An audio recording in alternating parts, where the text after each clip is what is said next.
E aí, gente, aqui é o Pex e eu tô aqui com mais um vídeo. Dessa vez tô aqui com o segundo episódio de Plants vs Zombies 2.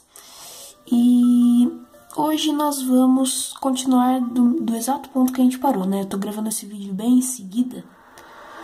E se tiver um eco louco, me desculpem, tá? Que meu quarto tá meio vazio.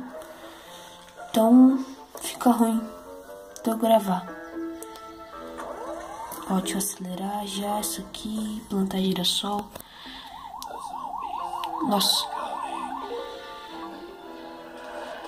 Eu vou plantar assim, que fica mais... Aff, plantei errado, olha só. Não, eu vou continuar assim, né?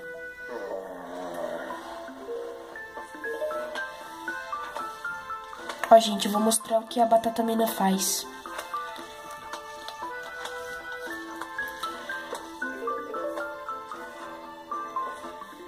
Ah, plantei no lugar errado aqui.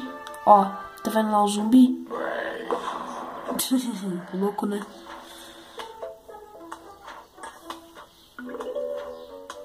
Deixa eu remover esse girassol.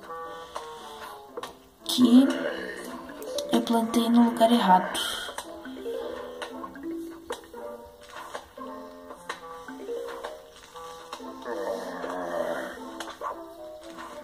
Aqui.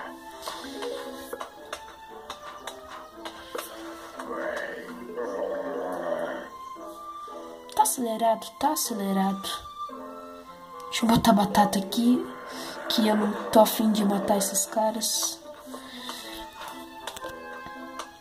Quer dizer, esse cabeça de cone aí, né? Porque ele é forte.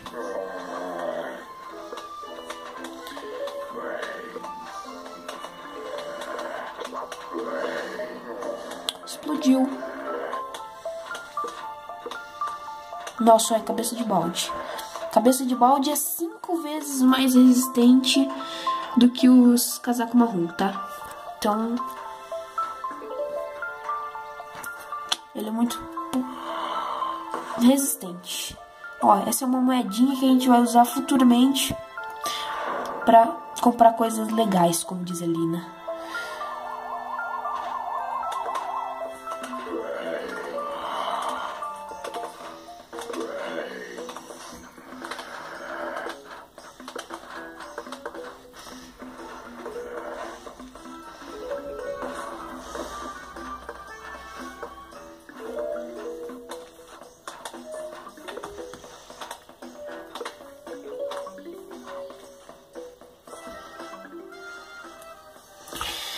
Então, gente, esse foi o vídeo de hoje. Espero que vocês tenham gostado. Ó, o que é isso? Descubro no próximo episódio, tá? Gente, esse foi o vídeo de hoje. Espero que vocês tenham gostado. Se vocês gostaram, deixem um gostei. Se vocês gostaram bastante, deixem um favorito. Se inscrevam no canal. Um abraço e até o próximo vídeo, gente.